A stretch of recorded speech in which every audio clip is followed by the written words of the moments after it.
So let's rewind where you was going. To the hospital. My wife is pregnant. I don't care. Hey, man, I'm not looking for trouble. Don't get smart. Give me your license. Now. I won't give you until you tell me a valid reason. You'll end up beside your wife if you don't cooperate. Clear daylight. Heat waves ripple over a Georgia highway. A black sedan sits on the shoulder, engine still running, and standing at its hood is Darius Cole, 29 years old, black, hands slightly raised, breathing hard, but staying calm. His phone is still buzzing in the driver's seat. The last message from his wife reads, "Baby, they're taking me into emergency delivery. Please hurry." But Darius can't move, not because he's under arrest, not because he committed a crime, but because the officer interrogating him is already furious, already hostile, already escalating. Bodycam footage, later obtained through a $30 million lawsuit, shows an officer who ignores every plea, every explanation, every sign that Darius is just trying to reach a hospital. And before the next 2 minutes are over, he fires a shot that changes an entire family forever. What's the very first red flag you notice in this stop? Before we continue, where are you watching from? If this is your first time here, hit that subscribe button. Stories like these need to be shared, and your support helps bring more truth to light. Darius Cole was not a man who broke rules. At 29, he'd built a quiet, stable life as an HVAC technician in Macon, Georgia, working for a local heating and cooling company that served residential and commercial clients throughout the region. He was known for showing up on time, doing quality work, treating customers with respect. His employment record was clean. His driving record showed one speeding ticket from 4 years earlier. No arrests, no warrants, no history of trouble with law enforcement. He'd been married to Alana Cole for 3 years, a relationship that had started in community college and grown into the kind of partnership where they finished each other's sentences and made each other laugh, even during difficult times. Alana was 8 months pregnant with their first child, a son they'd already named Marcus after Darius's father. The nursery was painted, the crib assembled. They were counting down days, excited and nervous in the way all first-time parents are. But pregnancies don't always follow schedules. On a Tuesday morning in late August, Alana woke with severe cramping. By 10 a.m., her water had broken, 5 weeks early. By 10:30, she was in the emergency room at Macon Regional Hospital, being prepped for emergency delivery due to signs of fetal distress. Darius was 40 miles away at a commercial job site, installing air conditioning units in a new office building. When his phone rang at 10:42 a.m. and he heard his wife's panicked voice, everything else ceased to matter. He told his supervisor there was an emergency, grabbed his keys, and ran to his car, still wearing his work clothes covered in dust and grime from crawling through ductwork. He drove with urgency, but not recklessness.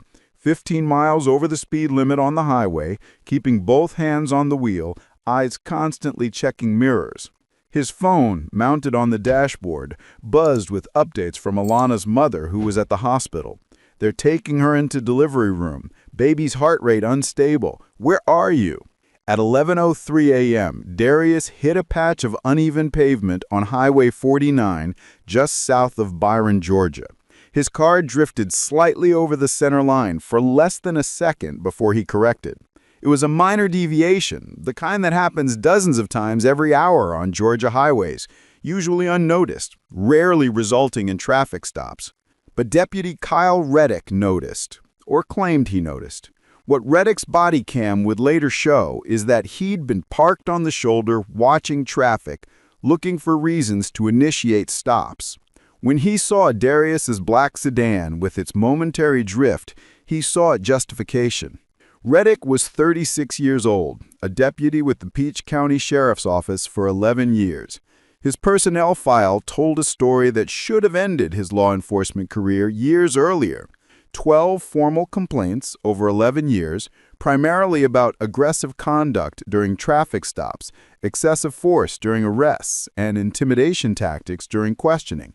8 complaints specifically involving black motorists, all describing unnecessarily hostile behavior, baseless searches, and escalation without cause. 2 suspensions, totaling 4 weeks for conduct violations, both reduced through union negotiations from longer penalties recommended by Internal Affairs. Multiple supervisor memos noting that Reddick treats routine stops as high-risk encounters and demonstrates difficulty controlling emotional responses when questioned or challenged. The pattern was clear and documented. Reddick escalated situations that didn't need escalation, saw threats that didn't exist, and treated black citizens with particular hostility. But the system had never removed him, never held him fully accountable, never prevented him from continuing to patrol with a badge and a gun. Reddick's patrol car accelerated, lights flashing. Darius saw them in his rearview mirror, and his stomach dropped. Every second counted. His wife was in emergency delivery, his son's heart rate was unstable, but he also knew the statistics on black men in traffic stops, knew how quickly these encounters could turn dangerous, knew he had no choice but to pull over. He guided his car to the shoulder, put it in park, lowered his window, and placed his hands on the steering wheel where they would be visible. His phone buzzed again. "They're taking her into delivery room now. Baby needs to come out now. Please hurry." Reddick approached with his hand already resting on his service weapon, his posture aggressive from the first step. His body cam captured everything that followed with perfect clarity. License and registration. Darius's voice was strained, but respectful. "Officer, my wife is in emergency delivery at Macon Regional. Her water broke early, and the baby's in distress. I need to get to the hospital as fast as possible." Reddick's expression didn't change. No acknowledgement of the emergency. No consideration of context. "License, registration, now." "Sir, please, can I just explain?" "I don't care about your story. You were driving recklessly. Hand me your documents." Darius reached slowly for his wallet, movements deliberate and visible. "I wasn't driving recklessly. I hit a rough patch of pavement and my car drifted for less than a second. I corrected immediately." "So you admit you were driving unsafely." "Emergency labor. The baby's early. I need to be there." Reddick's voice dropped to a sneer. "I don't fucking care." The body cam captured the exact moment, the casual cruelty, the complete absence of empathy, the decision to prioritize a minor traffic infraction over a family emergency. Darius felt anger rise, but forced himself to stay calm. "Hey man, I'm not looking for trouble. I just need to get to my wife." "Don't get smart with me. Give me your license. Now." "I already gave you my license. It's in your hand." Reddick's face flushed red. Being contradicted, having his error pointed out, triggered his worst instincts. "You want to play games? Step out of the vehicle." "Officer, I've cooperated with everything you asked. I'm not playing games. My wife is giving birth right now. Emergency labor. The baby's early. I need to be there." "I said step out of the vehicle." Darius's hands tightened on the steering wheel. He knew what was happening. He'd seen videos, he'd heard stories. He knew that stepping out of the vehicle meant this stop would extend indefinitely, that Reddick would search his car, that any protest would be labeled resistance, that his wife would give birth without him because a deputy with a badge decided his authority mattered more than an emergency. "I won't give you shit until you tell me a valid reason why you pulled me over." The body cam captured Reddick's transformation, from annoyed to enraged in seconds. "You will end up beside your wife in the hospital if you don't cooperate." A threat, direct, unmistakable, captured on camera. Darius Cole, who'd done nothing but drift momentarily over a line while rushing to his wife's emergency delivery, was being threatened with violence by a law enforcement officer for questioning the legal basis of the stop. Should a driver ever challenge an officer's reasoning, or is silence safer? What do you think? Darius forced himself to comply. He opened the door slowly, stepped out with his hands visible, walked to the front of his car where Reddick directed him, His phone continued vibrating in the driver's seat, each vibration representing another update he couldn't check, another moment of his son's emergency delivery happening without him. Reddick positioned himself at an angle that maximized his physical dominance, standing close enough that Darius could feel his breath, his posture communicating aggression and control. "Put your hands on the hood." Darius complied, placing his palms flat on the hot metal. The temperature in central Georgia had reached 94 degrees. The car hood, sitting in direct sunlight, was painfully hot to touch. Darius flinched but kept his hands in place. "Why were you driving erratically?" "I wasn't driving erratically. I hit a rough patch of pavement and my car drifted for less than a second. I corrected immediately." "So you admit you were driving unsafely?" I admit I drifted momentarily, but I wasn't speeding excessively, wasn't weaving, wasn't doing anything dangerous. And I have an emergency. Your emergency isn't my problem. My problem is you driving like you don't care about other people's safety. Darius turned his head slightly to look at Reddick. "Officer, my wife texted me 20 minutes ago that they were taking her into emergency delivery. She's alone and scared. Our baby's heart rate is unstable. I'm begging you, write me a ticket, let me go, and I'll deal with whatever fine or points on my license later. But please let me get to my family." Reddick stepped closer, eliminating any personal space. "Turn your head back. Face forward. Stop talking unless I ask you a question." Darius faced forward, his hand still pressed against the burning hood, his jaw clenched with the effort of maintaining composure. The Bodycam captured his profile, a man clearly in distress, clearly trying to cooperate, clearly dealing with an emergency that any reasonable person would recognize as legitimate. Reddick pulled out his phone and appeared to run Darius's information through databases. The check would take several minutes, minutes that stretched like hours while his wife was in delivery. When the results came back clean, no warrants, no violations, nothing, Reddick seemed disappointed rather than reassured. "Your registration expires in 2 months." "Yes, sir. It expires in October. It's currently valid." "You got proof of insurance?" "It's in the glove compartment. The printout from my insurance company." "Go get it." Slowly, Darius walked back to the driver's door, reached into the glove compartment with exaggerated slowness, pulled out the insurance card, and returned to where Reddick stood. The deputy examined it, found nothing wrong, and handed it back. "Your brake light is out." "No, it isn't. I checked all my lights last week." "Are you calling me a liar?" "I'm saying my brake lights work. You can test them if you want." Reddick's voice rose. "I don't need you telling me how to do my job. Get back to the hood, hands flat." A second patrol car pulled up, another deputy responding to Reddick's earlier request for backup. Deputy James Mitchell stepped out, a 15-year veteran who'd responded to calls with Reddick before and knew his pattern.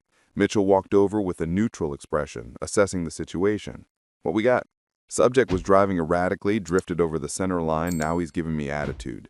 Mitchell looked at Darius, at his position against the hood, at his work clothes and dusty appearance. "Sir, what's your name?" "Darius Cole." "Officer, my wife is in emergency labor at Macon Regional. I was rushing to get there when I got pulled over for drifting briefly over the line. I've shown my license, registration, and insurance. Everything's valid.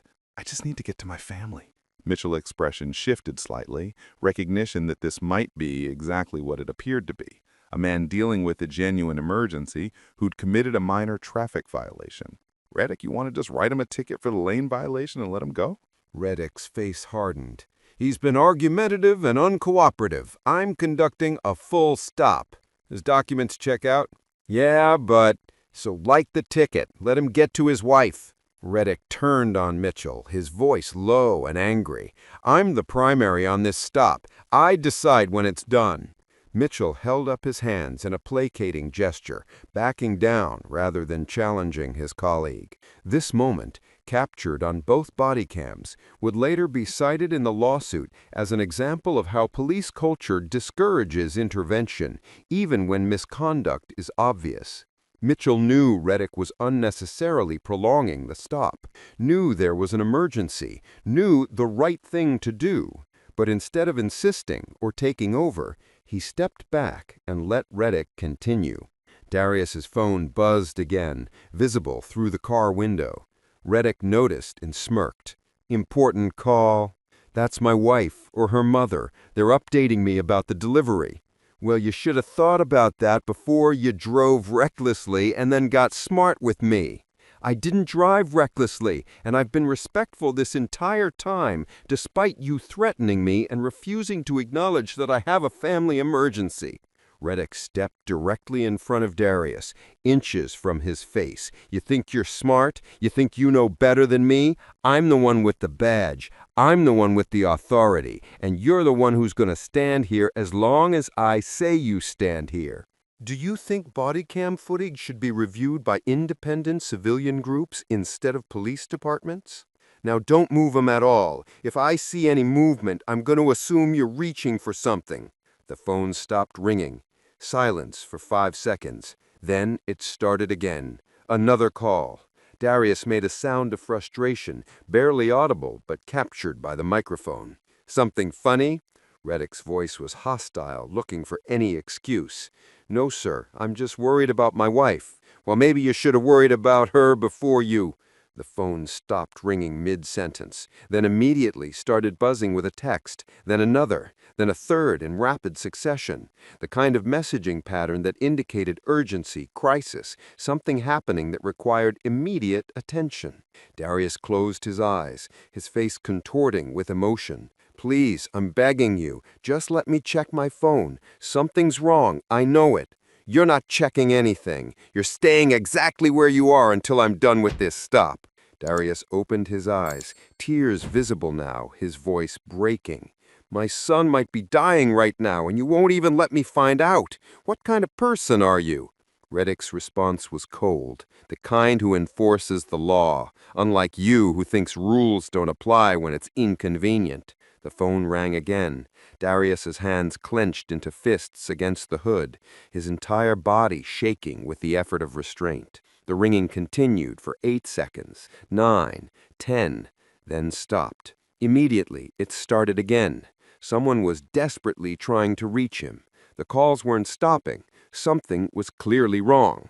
Darius's right hand moved, not toward his pocket, not toward his waistband, not reaching for any weapon or object. His hand simply shifted an inch to the right as he turned his head toward the car window, trying to see his phone screen, trying to catch any glimpse of who was calling or what the messages said. Reddick's hand pulled his service weapon. Gun! Darius's head snapped around, confusion replacing anguish. What? I don't have a... The shot was deafening, a single round, fired from less than 6 feet away, striking Darius in the lower left abdomen. The impact spun him partially around. He staggered backward 2 steps, his hand moving to the wound, blood already spreading through his fingers. His legs buckled, and he dropped to his knees on the hot pavement. He reached, Reddick shouted, his voice high with adrenaline. He reached! He was reaching for his waistband! Deputy Mitchell ran forward, his body cam capturing Darius collapsing completely, lying on his side, blood pooling beneath him, his hand still pressed against the wound. I didn't reach for anything. My wife, my son, hospital, please. Mitchell keyed his radio. Shots fired. Officer involved shooting. I need EMS at Highway 49, mile marker 7, code 3. Reddick stood several feet back, his weapon still drawn but lowered, his face showing shock and fear rather than the resolution of someone who'd legitimately defended himself. Mitchell knelt beside Darius, pressing his own hands over the wound to slow the bleeding. Where's the weapon? Mitchell asked, scanning the ground around Darius. He reached toward his waistband. I saw him reaching. Where's the weapon, Reddick?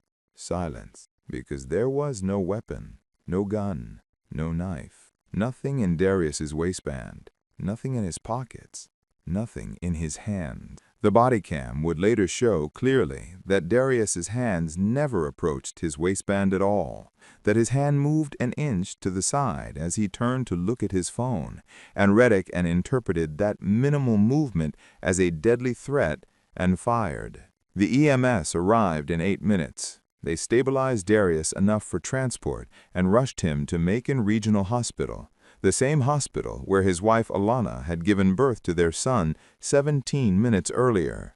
What punishment should officers face for giving commands so contradictory they become impossible to follow? Alana Cole held her newborn son in the recovery room, exhausted from emergency delivery, worried because Darius hadn't arrived yet, assuming he was stuck in traffic or couldn't find parking. Her mother sat beside her, silent, having just received a call from the sheriff's office, but not yet knowing how to deliver the news. When two chaplains entered the room an hour later, Alana knew immediately.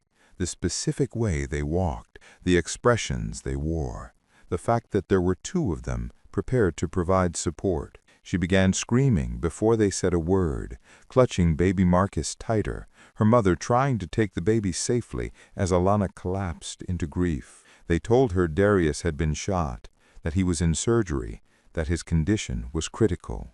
They didn't tell her it was during a traffic stop. They didn't tell her he'd been unarmed. They didn't tell her the officer claimed he'd reached for a weapon that didn't exist. The video was damning. Every frame contradicted the official narrative. The initial report filed by Deputy Reddick claimed, "Subject was driving erratically at high speed. During traffic stop, subject became aggressive and threatening. Subject repeatedly refused commands. When subject made a sudden movement toward his waistband, consistent with drawing a weapon, I fired in defense of my life." The body cam showed Darius driving 15 miles over the speed limit, but not recklessly. Darius being respectful and compliant throughout. Reddick escalating without cause, threatening Darius unprovoked. Darius's hand movement an inch to the side, nowhere near his waistband. No weapon present anywhere in the scene. Reddick showing no attempt to de-escalate or use less lethal force. Legal experts who reviewed the footage were unanimous. The shooting was unjustified. Darius had posed no threat. His minimal hand movement didn't constitute reasonable grounds to perceive deadly danger. Reddick's use of lethal force violated every standard and policy governing when officers can fire their weapons. The Cole family retained David Chen and Jennifer Hall from the Southern Civil Rights Legal Foundation. They filed a federal lawsuit seeking $30 million in damages, citing wrongful shooting, excessive force, deprivation of civil rights, and the department's negligent retention of an officer with a documented history of violent escalation. The discovery phase revealed the full scope of the department's institutional failure. Internal emails showed supervisors discussing Reddick's aggression problems, but prioritizing staffing needs over public safety. Training records showed Reddick had been ordered to complete de-escalation courses 7 years earlier, but had never attended and faced no consequences for the non-compliance. Complaint files documented a clear pattern of racist conduct that had been noted, acknowledged, and systematically ignored.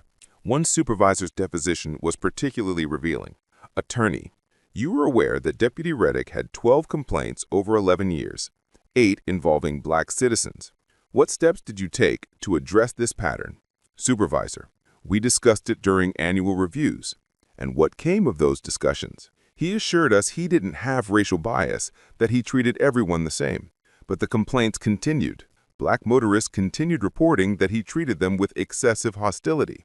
Did you ever consider that his assurances might not reflect reality? Silence. The media coverage intensified as more details emerged. Civil rights organizations held rallies demanding Reddick's prosecution. Online, the hashtag Justice for Darius trended nationally. The body cam footage was viewed over 40 million times across platforms.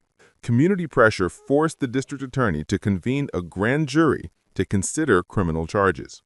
After reviewing the evidence, body cam footage, expert testimony, Reddick's personnel file, witness statements, the grand jury indicted him on charges of aggravated assault and reckless endangerment. Should police records of excessive force be publicly searchable by anyone? The criminal trial of Deputy Kyle Reddick lasted 3 weeks. The prosecution presented the body cam footage. Expert analysis showing Darius's minimal hand movement posed no threat. Testimony about Reddick's history of escalating encounters with black citizens, and medical testimony about Darius's injuries requiring multiple surgeries and ongoing treatment. The defense attempted to argue that Reddick had reasonably perceived a threat in the moment, that split-second decisions in law enforcement are judged by what the officer knew at the time, not what was discovered later. But the body cam footage undermined every element of that defense. The jury could see that Darius made no aggressive movements, that Reddick had escalated the entire encounter, that the shooting resulted from anger and bias rather than legitimate fear. After 8 hours of deliberation, the jury convicted Reddick on all counts. He was sentenced to 12 years in prison, a sentence harsher than most officer-involved shootings due to the clear evidence of unjustified force and the department's history of ignoring his pattern of misconduct. The civil lawsuit settled 18 months after the shooting. The terms included $30 million payment to the Cole family, compensatory damages for Darius's medical expenses, ongoing treatment, lost wages, and emotional suffering, plus damages for Alana's trauma and Marcus growing up with a father permanently disabled by an unjustified shooting. Termination of Deputy Kyle Reddick, effective immediately upon conviction, POST certification permanently revoked. Comprehensive department reforms, mandatory de-escalation training every 6 months with testing and accountability, automatic review and potential termination for any officer with more than 3 excessive force complaints, independent civilian review board with authority to investigate shootings and recommend prosecution, body camera footage subject to quarterly random review by the oversight board, prohibition on officers avoiding mandated training without immediate suspension. The sheriff issued a formal statement acknowledging that Reddick's conduct violated policy and constitutional standards and that the department had failed in its responsibility to identify and remove a dangerous officer before he caused irreparable harm. What reform do you think would prevent the most deaths? Epilogue. Darius Cole survived the shooting, but will live with its consequences forever. The bullet damaged his intestines, requiring multiple reconstructive surgeries. He developed chronic pain that limits his ability to work. He experiences PTSD that makes driving anxiety-inducing, that causes panic attacks when he sees police cars, that has fundamentally altered how he moves through the world. Baby Marcus is now 3 years old, healthy and thriving. He doesn't understand yet that his father almost died the day he was born, that he almost grew up without ever knowing the man who was racing to be there for his arrival. One day, Darius will explain what happened and why, will show his son the scar, and tell him about the officer who decided a traffic violation mattered more than a family emergency. Alana Cole struggles with the memory of giving birth alone, of holding her newborn while terrified about whether her husband would survive, of the trauma of those hours when joy and grief collided. She advocates now for police reform, speaking at community meetings and legislative hearings about how her family was shattered by a system that protects bad officers until the harm becomes undeniable. The reforms implemented in Peach County have had measurable impact. Complaint rates dropped by 52% in the first year as officers recognize patterns would trigger real consequences. The Civilian Review Board has reviewed footage and recommended discipline in multiple cases that supervisors initially dismissed. The mandatory de-escalation training has changed how officers approach routine stops. But reform in one county doesn't change the reality across thousands of departments where similar patterns exist.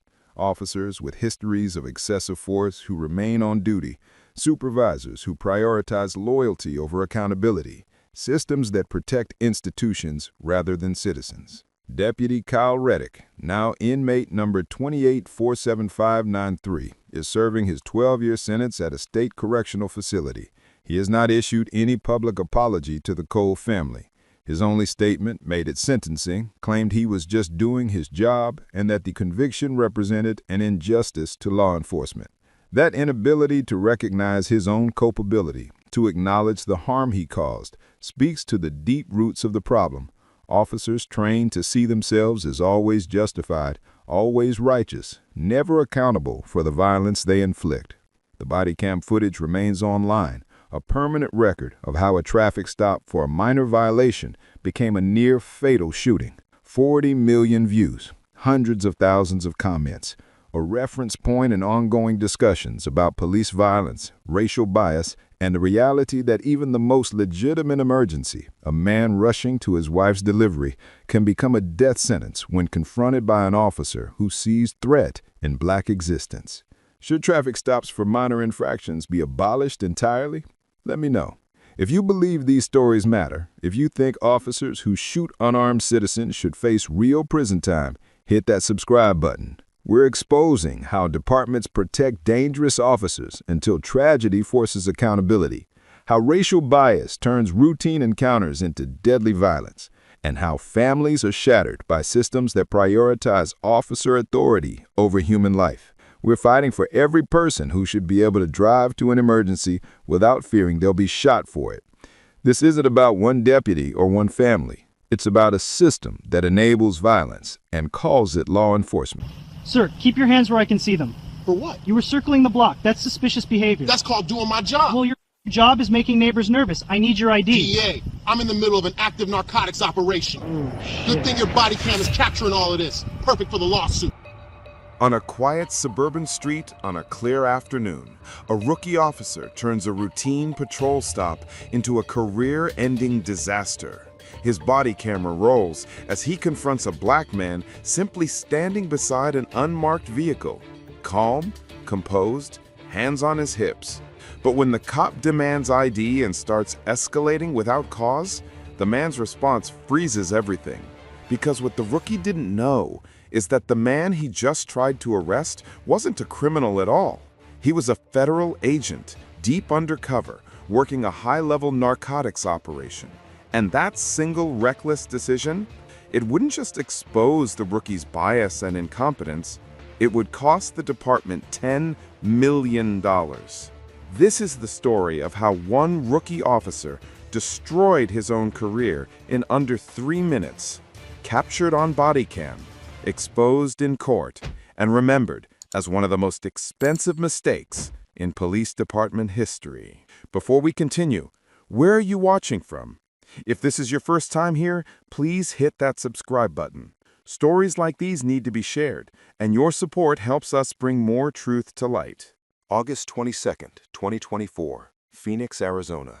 The Axon Bodycam footage begins at 3:12 p.m. on a Thursday afternoon in a suburban Phoenix neighborhood. Quiet streets, manicured lawns, the kind of area where residents pay HOA fees and suspicious activity means a package sitting on a porch too long.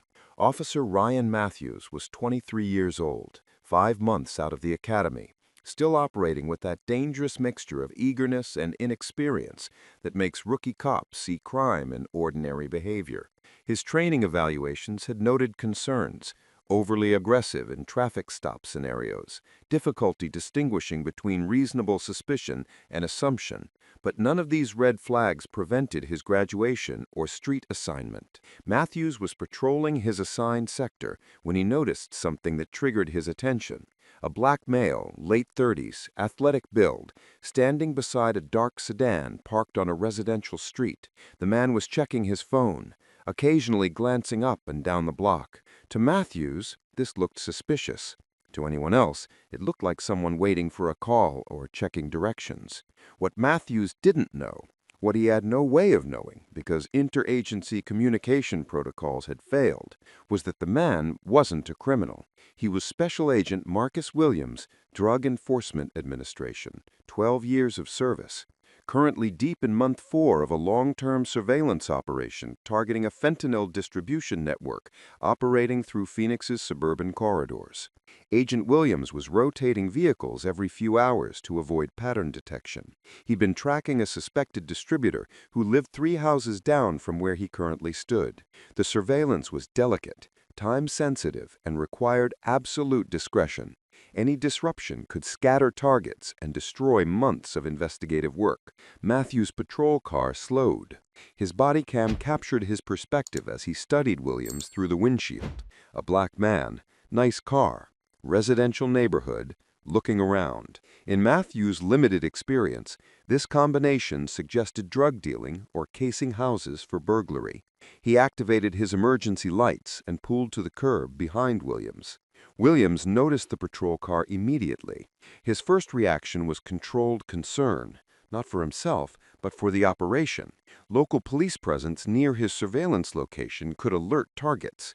He remained calm, maintaining his cover posture, while mentally calculating how to quickly resolve this encounter without compromising the operation. Matthews exited his vehicle, his body cam recording, as he approached. His hand rested on his duty belt near his service weapon. His stride was purposeful, aggressive, the body language of someone who had already decided this encounter would require assertive control. "Sir, keep your hands where I can see them," Matthews called out, while still several yards away. Williams complied immediately, placing his hands on his hips in a non-threatening posture. His voice was steady when he responded. "For what?" "You are circling the block. That's suspicious behavior." His expression showed controlled frustration. "That's called doing my job." The statement hung in the air, ambiguous enough to be innocent, specific enough to hint that this situation was more complicated than Matthews understood. But Matthews heard only defiance. "Your job? What job involves circling a residential block multiple times?" "Officer, I need you to understand something. This is a sensitive situation. I need to speak with your supervisor immediately." The request should have been a signal. Civilians who demand supervisors during traffic stops are either entitled or have legitimate authority. Williams' tone suggested the latter, but Matthews interpreted it as challenge. "You're not making demands right now. I'm conducting an investigation, license, and registration." Williams made a calculation. Revealing his identity too early could compromise the operation if Matthews radioed it over open channels that suspects might monitor. But refusing to identify could escalate the encounter into something dangerous. "I'm going to reach into my jacket pocket. Slowly. I'm not armed for this operation. I'm retrieving my identification." Matthews' hand moved to his weapon. "Stop! Don't reach for anything. I need to show you my credentials to end this situation." "I said don't reach. Keep your hands visible." Williams' hands remained on his hips, but his voice carried new edge. "Officer, you're making a serious mistake. I'm trying to help you avoid a situation you don't understand. The only mistake here is you refusing my lawful commands." The body cam captured the standoff. Williams standing calmly with hands visible. Matthews positioned aggressively, hand their weapon, voice rising with each exchange. Two men operating from completely different frameworks of what this encounter was. A neighbor emerged from a nearby house, drawn by the sight of police lights. She pulled out her phone and began recording the civilian footage that would later be synchronized with the body cam, creating dual documentation of what unfolded. Matthews noticed the audience, felt the pressure of witnesses, made the decision that would destroy his career. "Turn around, hands behind your back, you're being detained." Williams didn't move. "Detained for what? I'm standing on a public street. I haven't committed any violation." "Suspicious activity, refusing lawful commands, obstruction. None of those are accurate, and I'm going to show you why." Williams moved his hand slowly toward his jacket. "I'm reaching for my credentials. I'm doing this carefully and visibly. What I'm about to show you will end this encounter and probably end your career. Have you ever seen someone stay this calm while being profiled? Tell me your thoughts below." Officer Ryan Matthews' voice rose with alarm. "I said don't reach. Stop moving or I will tase you." Special Agent Marcus Williams' hand continued moving slowly toward his inside jacket pocket. Not aggressive, not fast, but deliberate. The movement of someone who knew that what he was about to reveal would change everything. "I'm a federal agent. What I'm showing you is my DEA badge and credentials. I'm going to pull them out now." Matthews drew his taser. "Hands up, now!" Williams finally stopped. His hand was inside his jacket, but not yet withdrawing anything. His voice remained steady, but carried weight now. "Officer, if you tase me, if you arrest me, if you compromise the operation I'm conducting, the consequences for your department will be catastrophic. I'm asking you one more time. Call your supervisor before this gets worse." But Matthews had crossed a psychological threshold. Authority had been challenged, commands ignored, and in his 5 months of experience, retreat felt like defeat. "Last warning, hands up or I deploy." Williams pulled his hand from his jacket, held out a black leather credential case. opened it slowly so the body cam would capture every detail. Inside was a gold DEA badge, official identification card showing his photo, rank, and years of service. Federal credentials that instantly transformed the encounter from routine stop to catastrophic mistake. I'm DEA Special Agent Marcus Williams, badge number 4721. I'm conducting an active narcotics operation, surveilling a distribution network operating in this area. I've been on this operation for 4 months. And you just rolled up, with lights on, announcing police presence to every target within a 6-block radius. Matthews' taser lowered. His voice came out weak. I didn't know. There was no notification.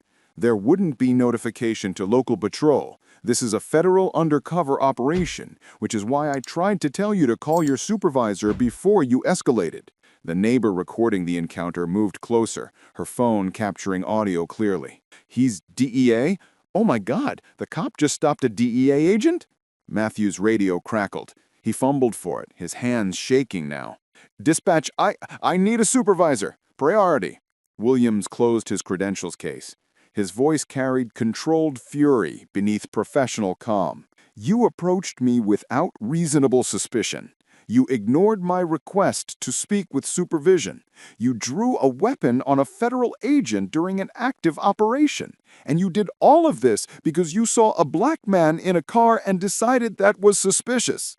Sir, I was just doing my job. Your job requires reasonable suspicion before conducting stops. What reasonable suspicion did you have? Be specific. Matthew struggled for justification. You were circling the block multiple times. I was conducting surveillance, which you would have learned if you'd asked questions instead of immediately treating me as a criminal. A second patrol car arrived, responding to Matthew's backup call. Officer Jessica Torres exited quickly, her body cam capturing the scene from a new angle. She took in the situation. Matthews looking stricken, Williams holding federal credentials, neighbor recording. What's going on? Torres asked cautiously. Williams held up his badge. DEA Agent Williams, your officer conducted an unlawful stop that compromised a months-long federal narcotics investigation. Torres looked at the badge, then at Matthews with visible horror. Ryan, what did you do? Before Matthews could respond, Williams' phone rang. He answered, stepping away slightly. The body cam captured one side of the conversation, Williams explaining to his supervisor that local police had just blown his cover in the surveillance area. When he finished the call, his expression was grim. My operation is compromised. Targets are scattering. 4 months of work destroyed because a rookie cop saw a black man in a car and decided that was suspicious. Sir, I was just doing my job. Your job requires reasonable suspicion before conducting stops. What reasonable suspicion did you have? Be specific. Matthew struggled for justification. You were circling the block multiple times. I was conducting surveillance, which you would have learned if you'd asked questions instead of immediately treating me as a criminal. A supervisor's vehicle arrived. Sergeant Chen exited and immediately assessed the catastrophe from everyone's body language. Matthews looked pale. Torres stood at careful distance from the situation. Williams stood holding federal credentials with the posture of someone barely containing professional rage. I'm Sergeant Chen. Someone want to explain what's happening? Williams provided concise summary. The surveillance operation, Matthews' unlawful stop, the compromised investigation, the racial profiling, the drawn weapon, all documented on multiple cameras. Chen's expression darkened as the account progressed. He looked at Matthews. You stopped a federal agent during an undercover operation. Matthews nodded miserably. On what grounds? He was circling the block. That's not reasonable suspicion, Ryan. That's barely observation.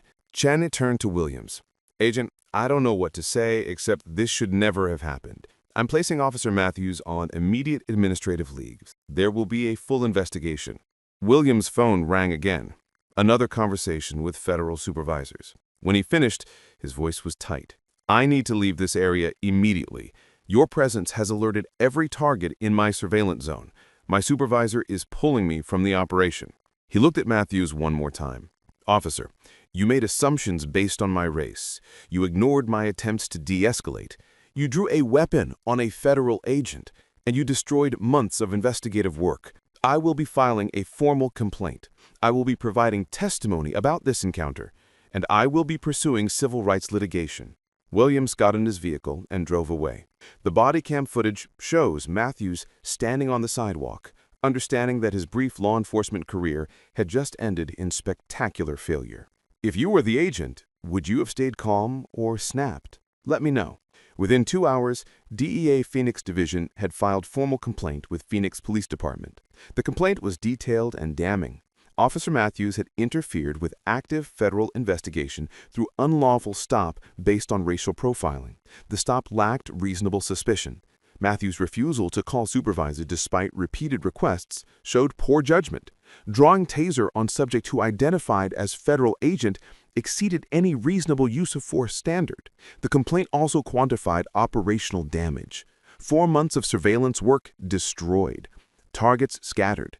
Distributors alerted to law enforcement presence. Months of federal resources wasted because rookie officer could not distinguish between surveillance and suspicious activity. Phoenix Police Chief Patricia Rodriguez reviewed the body cam footage that evening. Her reaction was captured in internal emails later subpoenaed during litigation. "This is catastrophic. We stopped a DEA agent during an undercover op. No reasonable suspicion. Racial profiling obvious. Weapon drawn. Everything documented. This will cost us millions." Internal Affairs opened investigation immediately. Lead investigator Detective Raymond Walsh reviewed all body cam angles, Matthews, Torres, Chen's. Also obtained civilian recordings showing encounter from a different perspective. The documentation was comprehensive and indefensible. Walsh's preliminary report noted, Officer Matthews conducted stop without articulable reasonable suspicion. Subject activities, standing by vehicle, checking phone, observing the surroundings are not inherently suspicious. Matthews' escalation, despite subject's calm demeanor and requests for supervisor, demonstrated poor judgment. Drawing taser on subject who identified as federal agent showed excessive force. The stop appears motivated by racial assumptions rather than legitimate law enforcement purpose. The report also examined Matthews' academy records, found evaluations noting aggressive tendencies in simulated stops, found instructors' concerns about inability to distinguish reasonable suspicion from personal assumption, found a pattern suggesting Matthews should have received remedial training before street assignment. The findings revealed institutional failure, not just Matthews' error, but department's failure to address warning signs before they resulted in a federal incident. DEA filed additional documentation, operational reports showing the scope of the compromised investigation, financial accounting of resources expended over 4 months, witness statements from other agents describing how Matthews' intervention scattered their surveillance targets. The damage wasn't just professional embarrassment, it was measurable operational loss.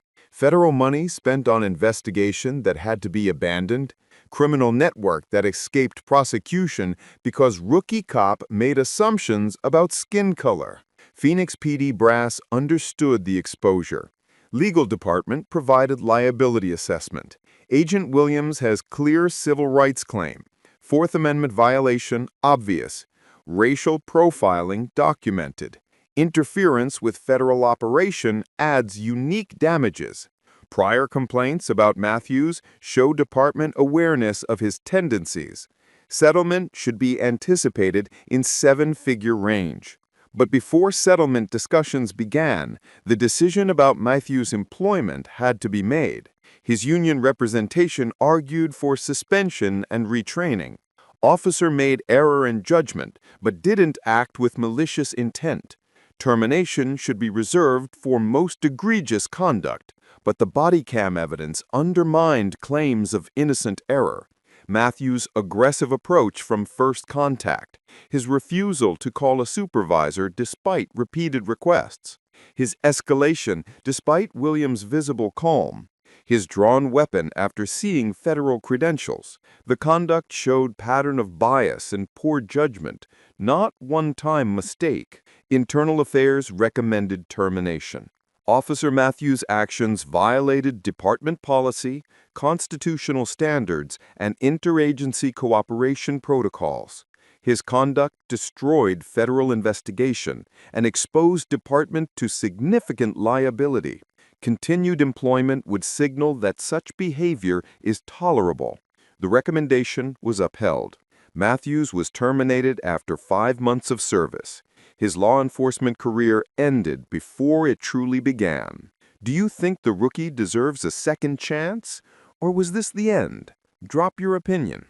Special Agent Marcus Williams filed his federal civil rights lawsuit 4 months after the encounter. The complaint alleged Fourth Amendment violations through unlawful seizure, 14th Amendment violations through racial discrimination, interference with federal operations, and intentional infliction of emotional distress. The evidence was overwhelming.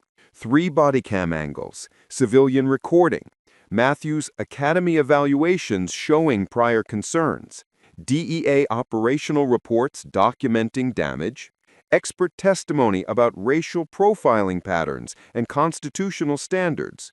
Phoenix initially offered $400,000 to settle quickly and avoid trial publicity. Williams rejected it. The offer felt like hush money, payment to make embarrassing situation disappear without forcing institutional reckoning. This isn't about money, Williams told his attorneys.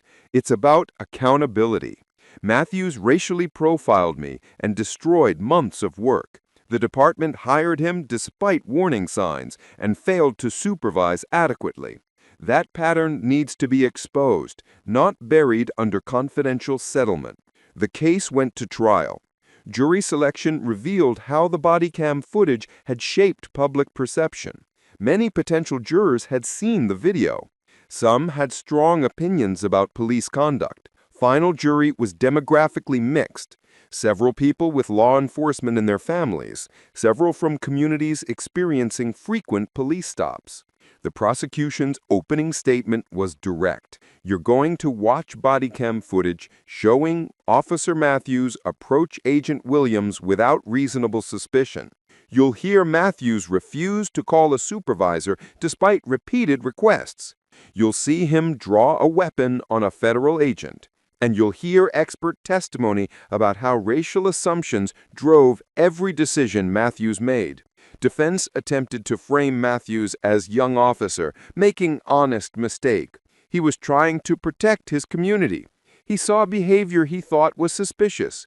He made wrong judgment call, but acted without malicious intent. But the Bodycam undermined that narrative. The prosecution played all angles. Matthews approaching aggressively without cause. Williams remaining calm and requesting supervisor. Matthews escalating despite no threatening behavior. The taser being drawn. The badge reveal. Matthews' stricken expression realizing his catastrophic error. Jury members leaned forward during the footage. Several took notes. One visibly shook her head when Matthews drew his taser despite Williams' calm demeanor. Williams testified about his experience, described being racially profiled while conducting federal law enforcement duties, explained the operational damage, 4 months of surveillance destroyed, distribution network scattering, federal resources wasted.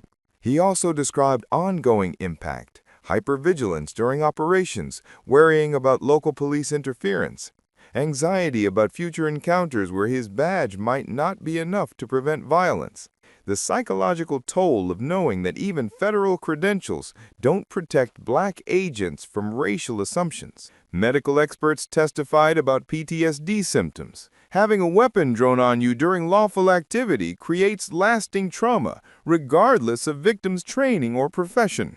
Matthews testified in his defense, claimed he genuinely believed Williams looked suspicious, insisted racial profiling wasn't intentional, suggested he would have stopped anyone circling the block, regardless of race. Cross-examination was brutal.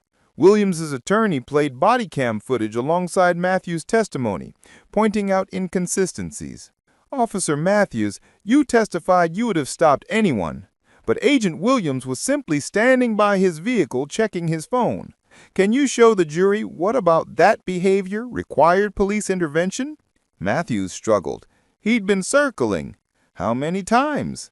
You testified he'd circled multiple times. The body cam shows you observing for less than 2 minutes before stopping him. How many circles did you actually observe? Pause. I saw him once, but dispatch had mentioned. Dispatch mentioned what?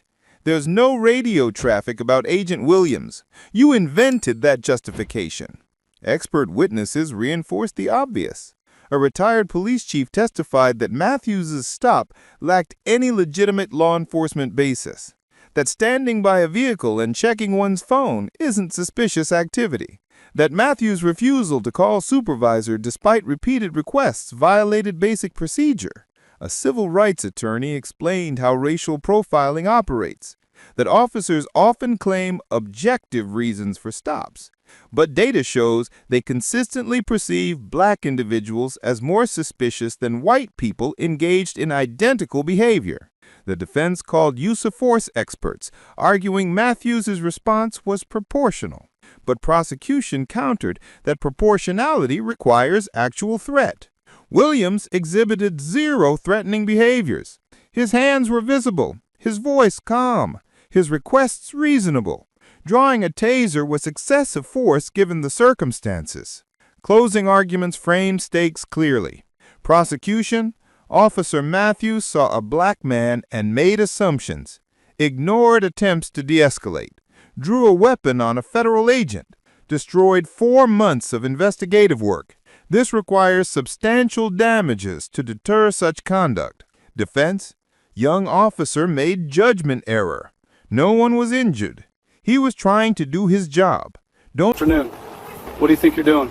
Just drawing. Do you own this building? No. Then you can't draw on it. This is state property. My dad said I could. He'll be right back. Your dad doesn't make the rules. I'm sorry. Sorry doesn't change it. You're being detained. A bright afternoon, nothing but the sound of chalk dragging across a concrete wall. Just a child expressing joy the only way children know how. She's 12, small, soft-spoken, the kind who apologizes even when she didn't do anything wrong. And today, she definitely didn't. But the officer walking toward her, his body cam tells a different story. His tone is clipped, his posture rigid, his hand already near his belt, because to him, a black child with chalk is somehow a threat. What happens next will shatter a family, ignite a community, and expose a pattern of policing so ugly, even the department couldn't defend it. And by the time this case reaches court, it won't just be about chalk. It'll be about power, fear, and what happens when a little black girl becomes the target of a grown man's insecurities. Before we continue, where are you watching from? If this is your first time here, please hit that subscribe button. Stories like these need to be shared, and your support helps us bring more truth to light. Westridge Commons, a mixed-income neighborhood on the south side of Detroit, Michigan. The kind of area where apartment complexes sit beside single-family homes, where corner stores share blocks with community centers, where children play outside until streetlights come on. It's not wealthy, but it's home. The residents know each other. They look out for one another's kids. They take pride in small things, clean sidewalks, maintained playgrounds, neighborhood gardens. It was 3:47 p.m. on a Saturday in mid-June. School was out for summer. The temperature was in the low 80s, perfect weather for being outside. The afternoon sun cast warm light across the concrete retaining wall that ran along the side of the community center, separating the parking lot from the small playground area.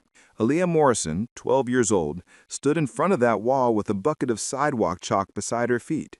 She was drawing a garden scene, flowers in bright colors, butterflies with elaborate wings, a sun with radiating beams. The kind of art a child creates when given time, space, and materials. She worked carefully, concentrating on getting the butterfly wings symmetrical, her tongue poking out slightly, the way it did when she focused hard on something. Aaliyah was in 6th grade, an honor roll student who loved art class, who filled notebooks with drawings during lunch, who asked for art supplies for every birthday and Christmas. She was quiet, shy around adults she didn't know, the kind of child who worried about following rules and doing things right. Her teachers described her as sweet, thoughtful, never a discipline problem. Her father, Marcus Morrison, 38 years old, had dropped her off at the community center 15 minutes earlier. He'd parked nearby to run into the adjacent grocery store for a few items, telling Elise she could draw on the wall while she waited. the same wall where neighborhood kids had been drawing with chalk for years, where the community center staff actively encouraged it as a way to brighten the space, where rain would wash away the artwork within days anyway. Marcus worked as a mechanic at a shop 3 miles away, had lived in Westridge Commons his entire life, knew most of his neighbors by name. He'd raised Aaliyah alone since his wife passed away from cancer 4 years ago, working hard to give his daughter stability, safety, and the space to be a child despite the loss they both endured. Officer Brandon Reeves, 34 years old, had been with Detroit PD for 9 years. He'd patrolled the Westridge Commons area for 6 months, reassigned from a downtown district, after multiple complaints about aggressive behavior. His supervisors had chosen to transfer hoping a residential neighborhood would involve fewer confrontational situations. They were wrong. Reeves' Axon Bodycam activated as he exited his patrol car in the community center parking lot. He'd been driving his route when he noticed Aaliyah drawing on the wall. To him, a child with chalk in a neighborhood where he didn't live looked like vandalism in progress. He walked toward her with purpose, his boots heavy on the pavement, his posture communicating authority and suspicion from the first step. Aaliyah heard him approaching and turned, her expression shifting from peaceful concentration to confusion. "What are you doing?" Reeves's voice was sharp, accusatory, the tone an officer might use with an adult suspect, not a 12-year-old girl drawing flowers. Aaliyah's eyes went wide. I'm drawing. My dad said it was okay. Drawing on property that isn't yours, you know that's vandalism, right? It's just chalk. It washes away when it rains." Reeves stepped closer, looking at the colorful flowers and butterflies covering about 6 feet of wall.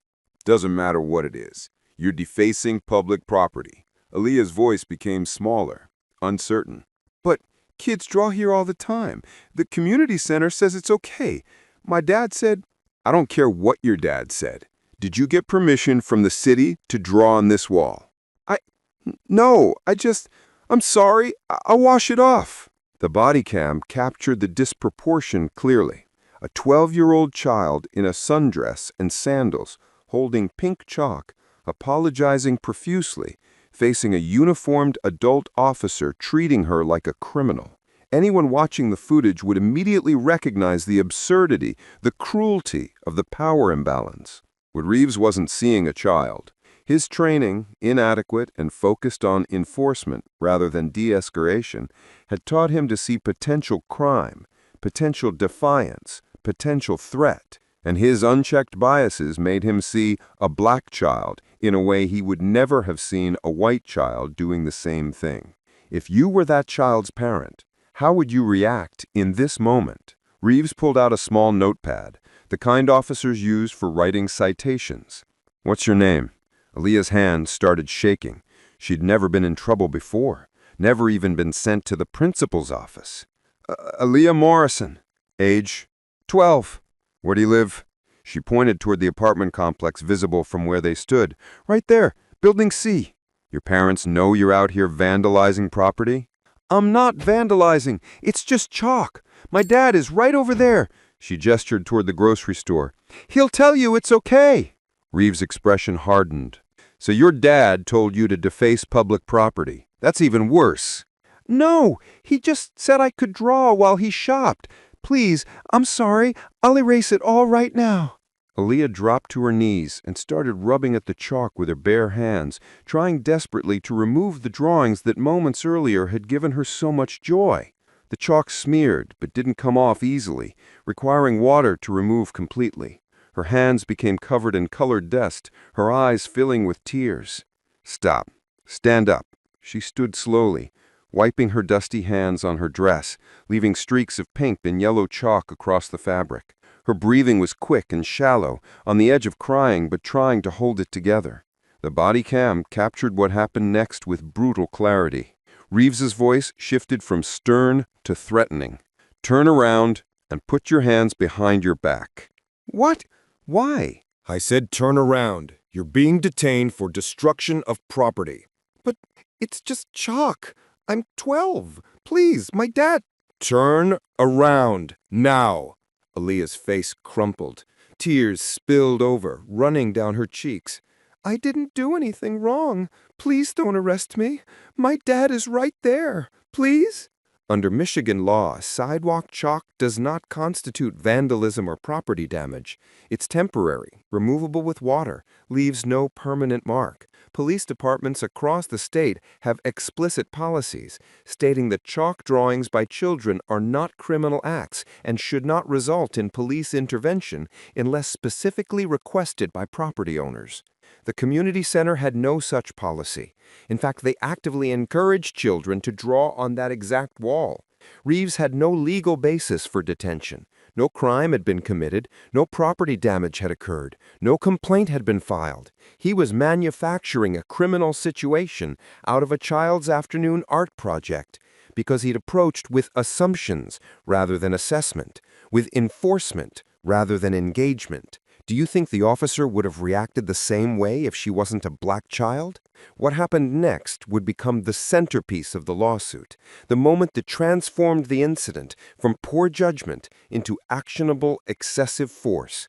Reeves grabbed Aaliyah's wrists and forced them behind her back, not gently, not with the careful control an officer should use when handling a child, but with the aggressive force used to subdue resistant adults.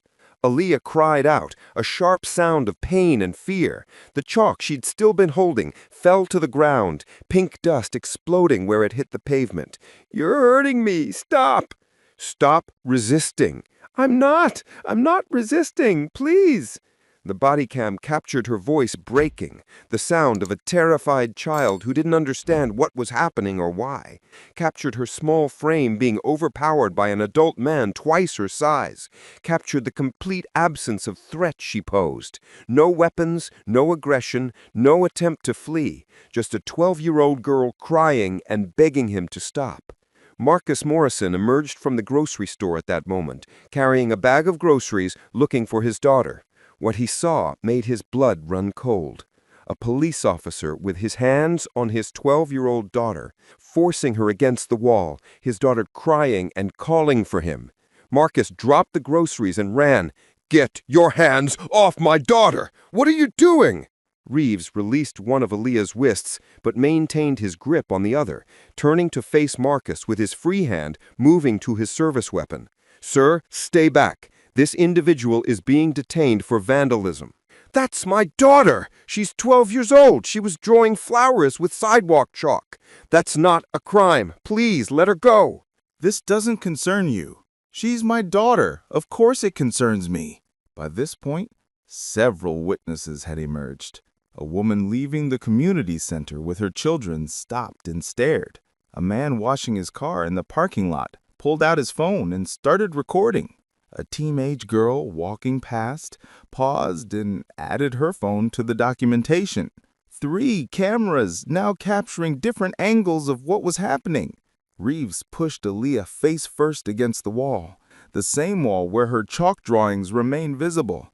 Her cheek pressed against the concrete, her small hands pinned behind her back, her entire body shaking with sobs. The use of force was textbook excessive. The Supreme Court has established that force must be reasonable and proportionate to the threat posed. And a 12-year-old girl drawing with chalk posed no threat whatsoever. The Detroit Police Department's own policy manual explicitly states, when dealing with juveniles, officers shall use the minimum force necessary and shall prioritize de-escalation and parental notification. Physical restraint of minors should be avoided except in cases of immediate danger to the minor or others. Reeves violated every element of that policy. He used maximum rather than minimum force. He escalated rather than de-escalated. He dismissed the father's presence rather than collaborating with him. And there was no immediate danger to anyone. "Please, you're hurting me." Aaliyah's voice was raw from crying, breaking on each word. "Dad, please make him stop." Marcus pulled out his own phone, hands shaking, and started recording as well. "I'm documenting this. You're using excessive force on a child. She has no weapons. She posed no threat. You grabbed her for drawing with chalk. This is assault." At what moment do you think this crossed the line from discipline to abuse? Reeves finally released Aaliyah after holding her against the wall for nearly 2 minutes. an eternity for a terrified child. He didn't apologize, didn't acknowledge that his response was disproportionate, didn't show any recognition that he traumatized a 12-year-old over sidewalk chalk. He simply issued a warning. Next time, get permission before defacing property. Marcus swept Aaliyah into his arms. She buried her face in his shoulder, still crying, her entire body trembling. He carried her to his car while maintaining eye contact with Reeves, his expression communicating everything he couldn't safely say to an armed officer who just assaulted his daughter. Marcus drove directly to the nearest police precinct, Aaliyah still crying in the passenger seat, and filed a formal complaint.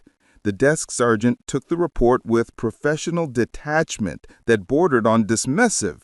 An officer responded to vandalism. Sometimes kids get scared when police talk to them. He didn't arrest her, so no harm done. No harm? He grabbed her, slammed her against a wall. She's 12 years old, and now she's terrified of police officers. That's not no harm. That's trauma. Sir, I'll file your complaint. Someone from Internal Affairs will contact you within a few days. Marcus also filed a report with the Civilian Oversight Board, contacted a civil rights attorney, and went home to comfort his daughter, who wouldn't stop shaking for hours. By Sunday morning, the incident had exploded across social media. The woman from the community center had posted her video to Facebook with the caption, "Detroit cop attacks 12-year-old for drawing with chalk. This is what protect and serve looks like in black neighborhoods." The video was shared 15,000 times in the first 12 hours. The teenage girl posted her angle to TikTok, where it went viral even faster. Comments flooded in.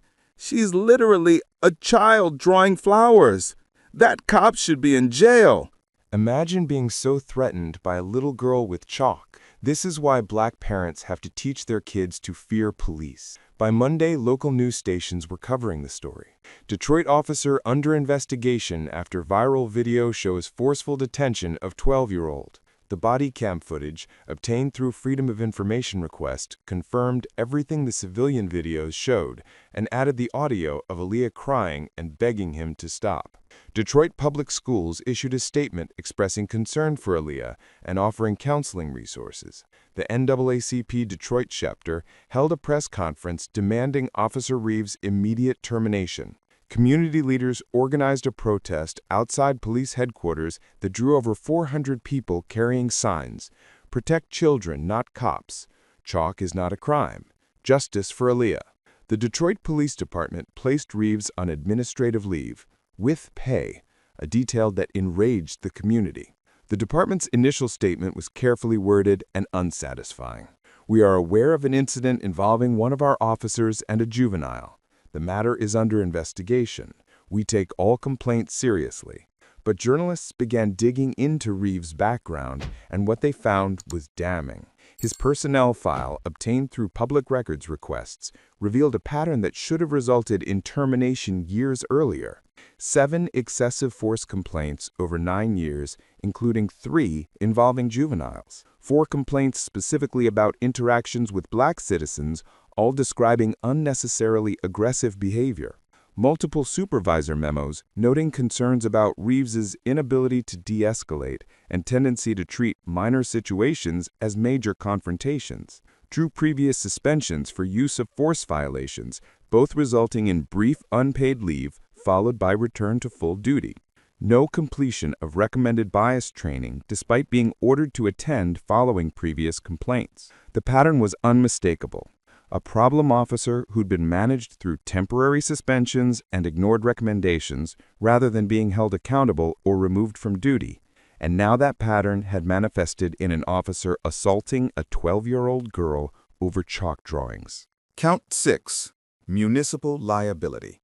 Detroit PD's pattern of ignoring complaints about Reeves, failing to discipline him effectively, and maintaining inadequate training on juvenile interactions enabled the constitutional violations. The lawsuit sought $12 million in damages, termination of Officer Reeves, and comprehensive reforms to training and accountability systems. The discovery phase revealed information that made the department's institutional negligence impossible to defend. Depositions of Reeves' supervisors showed they'd all been aware of his problematic pattern, but had chosen management through temporary discipline rather than termination. One captain's deposition was particularly damaging. Attorney: Officer Reeves had 7 excessive force complaints. What steps did you take to address this pattern? Captain: He completed use of force refresher training after each incident. Attorney: Did the training work? Did the complaints stop? Captain: No, but we felt he needed more time to internalize the lessons. Attorney: How much time?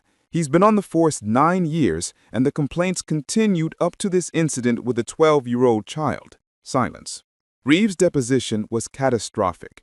When shown the body cam footage and asked to explain why he used physical force on a 12-year-old child, he claimed she resisted by pulling away when he grabbed her wrists, a natural reflex for any child being grabbed by a stranger. When asked if he considered the chalk drawings to be serious vandalism requiring detention, he claimed he was following procedure, a procedure that didn't exist. Expert witnesses testified about the psychological impact of such encounters on children. Dr. Sarah Williams, a child psychologist, explained, "When a 12-year-old is physically restrained by an authority figure for engaging in innocent play, it creates lasting trauma. The child learns that their body autonomy can be violated at any moment, that authority is arbitrary and violent, that spaces they thought were safe are actually dangerous." Aaliyah now requires ongoing therapy for anxiety, nightmares, and fear of police officers. This wasn't just a scary moment. It was the foundational trauma that will affect her development. Marcus Morrison's testimony was emotionally powerful. He described watching his daughter be assaulted, feeling helpless to protect her, fearing that any intervention might make things worse. He described the aftermath, the nightmares, the panic attacks when she sees police cars, the way she flinches when approached by adults she doesn't know, the therapy sessions trying to help her feel safe again. As the trial date approached, the city's legal position became untenable. The video evidence was indefensible. The personnel file proved institutional negligence. Expert testimony established lasting harm. A jury would be outraged by a grown man assaulting a child over chalk drawings. 10 months after that Saturday afternoon, the city agreed to settle. $10 million payment to Aaliyah Morrison, held in trust until she turns 18 with provisions for ongoing therapy and educational support. Officer Brandon Reeves terminated for cause. Effective immediately, POST certification permanently revoked, National Decertification Index entry ensuring he could never work in law enforcement again. Comprehensive department reforms, mandatory juvenile interaction training for all officers, prohibition on physical restraint of minors except in cases of immediate danger, required parental notification before any detention of juveniles, early warning system tracking use of force complaints, independent review of all incidents involving children, quarterly bias training with accountability measures, public acknowledgement, written statement acknowledging that Officer Reeves' conduct violated Aaliyah's constitutional rights and department policy. Should individual officers be held personally financially responsible for misconduct? Officer Brandon Reeves' law enforcement career ended at age 34. The body cam footage of him assaulting a 12-year-old girl over chalk drawings became one of the most widely circulated examples of police brutality against children, viewed over 30 million times across platforms. He filed for unemployment, which was denied. He attempted to appeal his decertification, arguing the punishment was excessive, but the appeal board reviewed his 9-year history of complaints and denied his request unanimously. He released no apology, no statement of remorse, no acknowledgement that he'd traumatized a child.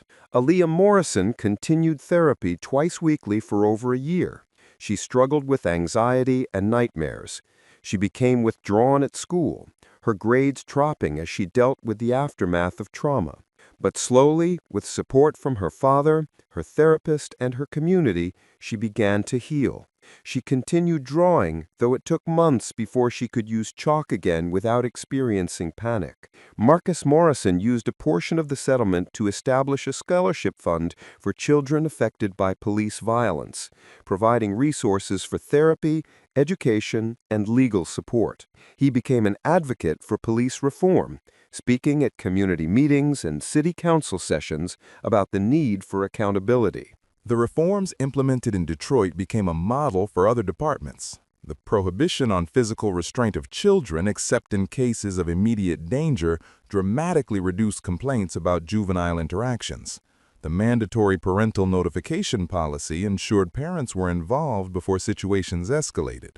The early warning system identified problematic officers before their patterns resulted in serious harm.